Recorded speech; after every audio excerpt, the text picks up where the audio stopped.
नमस्कार दोस्तों, स्वागत है आप सभी का मेरे इस चैनल में। आज हम बात करेंगे भगवान विष्णु के द्वितीय अवतार के बारे में, जो है कूर्म अवतार। कूर्म अवतार के बहुत सारे वर्णन पाए जाते हैं, जैसे कि विष्णु पुराण, स्कंद पुराण और पद्म पुराण। तो आज हम बात करेंगे पद्म पुराण के ब्रह्मकंद के एक उल्लेख के बारे में। महर्षि दुर्वासा, जो अपने अत्यंत क्रोधी स्वभाव के लिए जाने जाते हैं, एक बार पृथ्वी पर विचरण कर रहे थे। मार्ग में उनको एक सुंदर स्त्री खड़ी होती दिखी, जिसका नाम विद्या थी।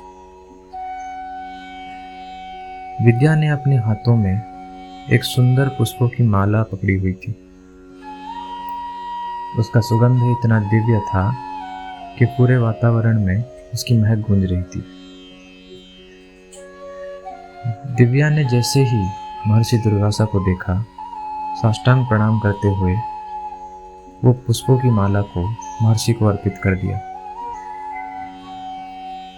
महर्षि उसको लेके सीधा स्वर्गलोक पहुंचे। वहां पे देवराज इंद्र महर्षि को सादर सत्कार करते हुए उनके आगमन का कारण पूछा।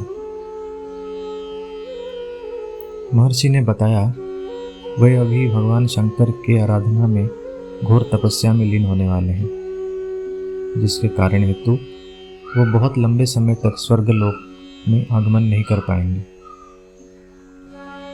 और वो पुष्पों की माला को वो देवराज इंद्र को भेंट के स्वरूप प्रदान कर देते हैं। देवराज इंद्र वो पारिजात की माला को अपने हाथी ऐरावत के गले में डाल देते हैं।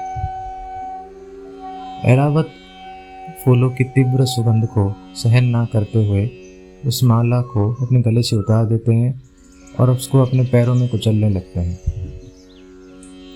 ये आचरण देख के महर्षि दुर्वासा अत्यंत क्रोधित हो जाते हैं और वो देवराज इंद्र को श्राप देते हैं कि हे देवराज इंद्र, जिस स्वर्ग के सुख और वैभव के कारण हेतु तुमने ये आचरण दिखाई, मैं तुम्हें अब श्राप देता हूँ कि वो श्री तुमसे छिन जाएगा। तुम्हारी सारी शक्ति क्षीण हो जाएगी और तुमसे तुम्हारे स्वर्गलोक के सारे सुख सुविधाएं लुप्त हो जाएंगी। ये सुनकर देवराज इंद्र अत्यंत ही दुखी और व्यथित होते हैं। वे महर्षि दुर्वासा से प्रार्थना करते हैं कि उनके ये आचरण हेतु उन्हें इतना बड़ा दंड ना दें, लेकिन दुर्वासा अत्यंत क्रोध में वहां से चले जाते हैं। महर्षि के श्राप के कारण सारे देवताओं का शक्ति क्षीण होने लगता है। स्वर्गलोक की सारी अप्सराएं और सारी स्त्री लुप्त हो जाती हैं। देवताओं की शक्ति के क्षीण होते के चलते असुरों का तांडव बढ़ जाता है। तीनों लोकों में असुरों का उत्पात चरम सीमा में पहुंच जाता है। सारे देवताएं ब्रह्मदेव के पास पहुंचते हैं और उनसे सहायता की भीख मांगते हैं। ब्रह्मदेव बताते हैं कि ये घड़ी को सृष्टि के पालनहार श्री हरि के अलावा कोई सुलझा नहीं सकता। सारे देवताएं वैकुंठ धाम में पहुंचते हैं और जगत पालनहार श्री हरि से इस कड़ी दुविधा का उपाय पूछते हैं। श्री हरि बताते हैं कि महर्षि दुर्वासा के श्राप हेतु सारी देवताओं की शक्ति क्षीर सागर में समाहित हो गई है, जिसे समुद्र मंथन करके बाहर निकालना पड़ेगा। श्री हरि ने यह भी बताया कि समुद्र मंथन बहुत बड़ी प्रक्रिया है, जिसके लिए देवता और असुर दोनों की सहायता की आवश्यकता होगी। देवताएं आश्चर्य में पड़ जाते हैं। वे पूछते हैं कि हे भगवान, आखिर असुर हमारी सहायता क्यों करेंगे? भगवान विष्णु ने बताया कि वे जाके दैत्यराज बलि से मिलें और उन्हें यह प्रस्ताव दें कि समुद्र मंथन से अमृत भी निकलेगा।